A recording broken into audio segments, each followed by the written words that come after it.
भाई साहब इनके ऊपर रुके हुए हैं। ये है जंग बदर, इस्लाम की सबसे पहली जंग बदर इस मैदान में हुई थी। ये मक्का से 160 किलोमीटर, मक्का से 220 किलोमीटर, मदीना से 160 किलोमीटर के दरमियान में हुई थी। यहाँ से यम्बो, जहाँ से समंदर है, एरिया करीब है यम्बो का, लोग तिजारत के लिए जाते थे, काफ़िले गुजरते थे।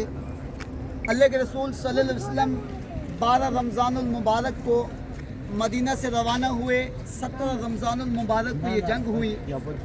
इस जंग में मुसलमानों की तादाद 313 थी। कुफ़ार गया, उतबा शेबा को कत्ल किया गया, जो उनके सरदार थे अहले मुशरिकीन के। कुछ को गिरफ़्तार कर लिया गया और वो जंग हार गए। मुसलमानों जो यहाँ पे शहीद हुए सहाबा इकराम, 14 सहाबा इकराम हमारे इस मैदान में शहीद हुए। ये आपके सामने इस मस्जिद का नाम है मस्जिद अल आरिश। अल्लाह के रसूल सल्लल्लाहु अलैहि वसल्लम सारी रात जंग की फतह के लिए अपने खेमे में दुआ मांगते रहे, या अल्लाह ये मेरी सारी ज़िंदगी की कमाई यही 313 है। मैंने मक्का में तकलीफ़ें सही हैं तेरे दीन इस्लाम के लिए, ताइफ में तकलीफ़ें सही तेरे दीन इस्लाम के लिए, ये मेरे 313 सारी ज़िंदगी की कमाई है। अगर ये शहीद हो गए तो फिर ता क़यामत तेरे नाम लेने वाला कोई नहीं होगा। कुरान पाक में आता है कि अल्लाह ताला ने मुसलमानों के फरिश्ते उतरे, इस मकाम को जबल मलाइका कहते हैं। सहाबा इकराम कुफ़ार मुशरिकीन खुद कहते हैं कि हमें एक सहाबी के बदले 3 नज़र आते थे, और सहाबा इकराम के पास तलवारें बहुत कम थी।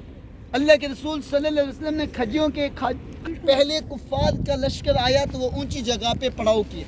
ये नीचे था, अभी ये मस्जिद बनी है, पहले छोटे खेमा था, यहाँ पे बिल्कुल नीचे जगह थी।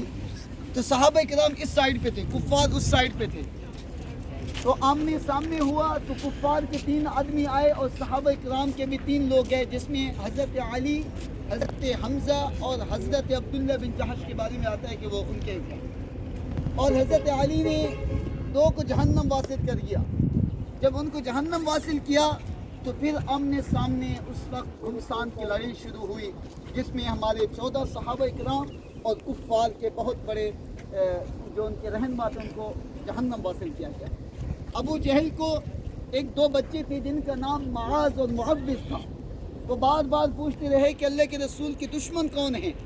एक सहाबी ने जब अबू जहल की तरफ इशारा किया तो वो तीर की तरफ गए और अबू जहल को जहन्नम वासिल किया। और जो उनको जहन्नम वासिल